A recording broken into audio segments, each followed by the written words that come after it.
Hi, everybody. Happy Friday. This week we are looking at language in the brain. So, how language is processed in the brain, what parts of the brain do what in terms of the different functions of language. So, there are three assignments: a quiz, a summary, and then a discussion. So, taking a look. For the quiz questions are pulled from this part of an ebook that I have here. It's a little bit long, it's 40 pages, but what you should do is first watch the video here and then take a look, skim through.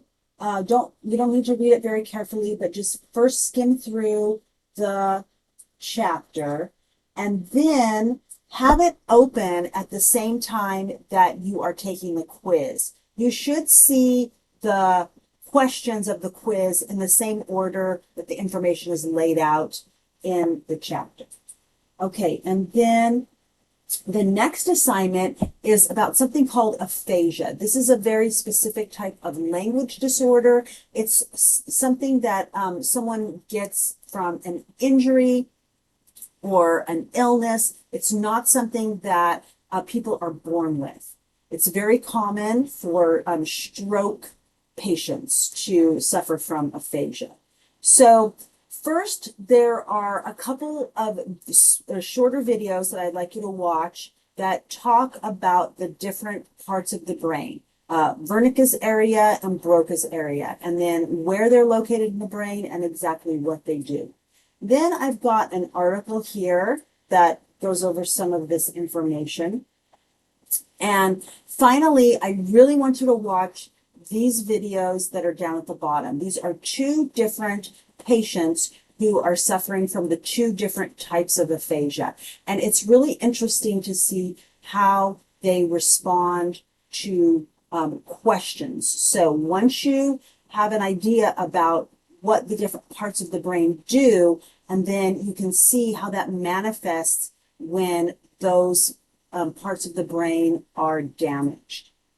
And what you're doing here is really just describing each one and talking about the differences and if there are any similarities between the two different types of aphasia. The last assignment is about language disorders in children. And what I've got here is a document that has a bunch of different links. So it talks about speech disorders, language disorders, some different kinds of conditions. So just choose one, any one, and then go to the page that's linked, read all about it, what it is, what someone who has this disorder, what their language is like, what their speech is like, and then what you're going to do is come back to the discussion and you're just going to describe, tell us about what that disorder, that condition is all about. For the replies, there are two replies that are required.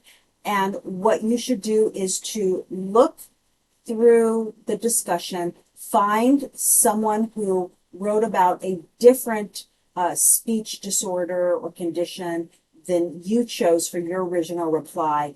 And you're going to answer questions. What can a teacher do who has a student who's suffering from that disorder? Okay, so just use your intuition, use what you know about working with children to answer the question, to give us some ideas, and we can have a discussion about it. And then that takes us to the end of the week. So let me know if anything comes up, if you have any questions, any problems, and I am looking forward to seeing what you write in the discussion, what you're posting about. All right, have a great weekend. Bye-bye.